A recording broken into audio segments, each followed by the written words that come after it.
최근 현정은 현대그룹 회장의 금강산 방문 계획이 알려지자마자 북한이 담화를 통해 검토해볼 필요도 없다며 거부 의사를 밝혔습니다. 네, 그런데 이런 담화를 낸 곳이 대남기구가 아니라 외무성이었는데요. 이례적이기도 하지만 따져봐야 할 다른 이유도 있는 듯합니다. 극도로 경색된 남북 관계 속에 북한이 외무성을 통해 서둘러 강경한 어조로 거부한 이유는 뭔지 최유찬 기자가 분석했습니다. 지난 6월 27일 현정은 현대그룹 회장은 통일부에 북한 주민 접촉 신고서를 제출했습니다. 오는 8월 고 정몽원 회장 20주기 추모식을 금강산에서 열기 위해 북한과 접촉해보겠다는 취지였습니다. 통상 통일부가 7일 이내에 신고를 수리하고 방북을 희망하는 측이 북한의 초청장을 받아 정부 최종 승인을 받으면 방북이 허용됩니다. 현 회장은 5년 전에도 이런 절차를 거쳐 금강산을 방문했습니다. 올해 안으로는 금강산 관광이 되지 않을까 그렇게 그냥 전망을 하고 있습니다. 그리고 북측에서도 그렇게 기대를 하고 있습니다. 현정은 회장은 보수 진보 정부를 막론하고 그동안 수차례 방북해 김정일 위원장과 독대를 하는가 하면 금강산 등의 대북 사업 운영권을 확인받은 유일한 남측 인사이기도 합니다. 그런 만큼 일각에선 현 회장 방북이 성사되면 북한과 소통의 물꼬가 트일 수 있다는 기대감도 있었지만 북한의 반응은 냉랭했습니다. 우리 정부가 수리 여부를 결정하기도 전인 지난 1일 북한은 담화를 통해 어떤 인사의 방문 의향을 통보받은 적도 없고 검토해볼 의향도 없다며 거부했습니다. 현대아산 측은 결국 신고를 철회했습니다. 현대아산 측이 북한 주민 접촉 신고를 철회하겠다는 입장을 밝혀옴에 따라서 오늘 중에 정부는 이를 수용할 예정입니다. 북한은 이미 금강산 관광지구 내 남측 건물들을 철거했고 우리 정부는 법적 조치를 검토하고 있는 상황. 북한이 우호적인 관계를 맺어왔던 현 회장의 방북까지 거부할 만큼 극도로 경색된 남북관계 현실을 그대로 보여준 셈입니다. 더 주목되는 건 이 담화를 낸 주체가 북한의 대남기구가 아니라 외무성 국장 명의였다는 사실입니다. 1991년 체결한 남북기본 합의서에 따라 남과 북은 통일을 지향하는 특수관계로 규정돼 있습니다. 그래서 북한과 접촉할 때 우리나라는 외교부가 아닌 통일부가, 북한도 외무성이 아닌 노동당 통일전선부나 조국평화통일위원회가 상대해왔습니다. 그런 만큼 이번 담화는 이제 남북관계를 특수관계가 아니라 국가 대 국가의 일반적인 국가관계로 재정립하고 적대 국가로서 남측을 상대하겠다는 의중을 내포한 거란 분석이 나옵니다.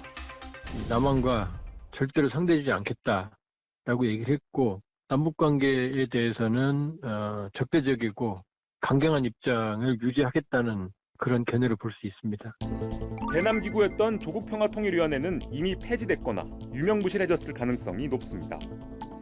남북 화해 분위기가 고조되던 2018년 남북 고위급 회담과 연락사무소 개소식 등 북한 대표로 남북관계 현안을 조율했던 건 당시 조평통위원장이었던 리성건이었습니다. 만나서 이야기도 나누고 또 눈길도 정답게 오가니까 얼마나 좋습니까? 우리는 뭐 이미 다 문을 활짝 열어놓고 있고. 하지만 북미 협상이 결렬된 2019년 이후 활동이 줄어들더니 2020년 리성건이 조평통위원장에서 외무상으로 자리를 옮긴 뒤에는 후임자 선임 소식도 들리지 않습니다. 2021년 3월에는 김여정 부부장이 조국평화통일위원회를 정리하는 문제를 일정에 올려놓지 않을 수 없다는 담화를 내놓기도 했습니다. 쓸모없게 된 대남기구를 정리하는 문제를 의제에 올리겠다라고 이미 예고를 했고 그 이후로는 조평통의 그 징후나 활동이나 이런 게 전혀 포착이 안 되고 있습니다. 북한뿐 아니라 우리 통일부의 대북 관련 업무도 변화가 예상됩니다. 그동안 통일부는 마치 대북 지원부 같은 역할을 해왔는데 그래서는 안 된다. 이제 통일부가 달라질 때가 됐다고 말했습니다. 김영호 통일부 장관 후보자는 그동안 북한 문제에 대해 강경한 태도를 유지해왔고 외교부 출신의 신임 문승현 차관도 통일부의 치열한 변화 노력이 필요하다고 강조했습니다. 25년 만에 장 차관이 모두 외부 인사로 채워지게 될 통일부의 역할은 남북 화해 협력보다 인권 문제 제기 등 대북 압박에 방점이 찍힐 가능성이 높습니다. 우리 남측에서도 지금 사실은 남북관계 특수성보다는 국제관계 보편성과 일반성에 입각해서 대북 정책을 지금 전개하고 있죠, 현 정부가. 여기에 대한 대응을 정비례 차원에서 아마 또 맞대응을 하는 전문가들은 남과 북 양측에서 교류와 대화를 담당하던 공식 창구가 모두 막히고 강경 대치가 이어진다면 우발적인 충돌 상황에 대한 통제도 어려워질 수 있다고 우려합니다.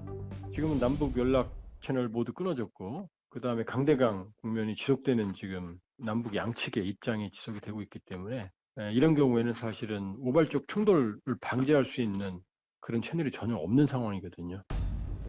남측과의 접촉을 전면 배제하겠다고 나선 북한은 최근 중국, 러시아와의 접촉면을 늘리는 한편 일본과의 대화에도 여지를 두며 돌파구를 찾고 있습니다.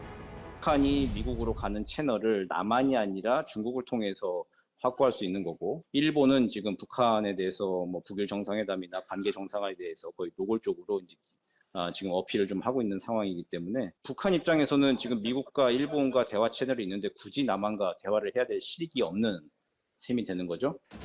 러시아 우크라이나 전쟁이 장기화되고 미중 양국은 갈등과 탐색을 반복하며 한층 복잡해진 정세 속에서 우리나라 또한 평화를 지키며 국익을 챙길 수 있는 길을 찾아야 한다는 목소리가 높습니다. 통일전망대 최유찬입니다.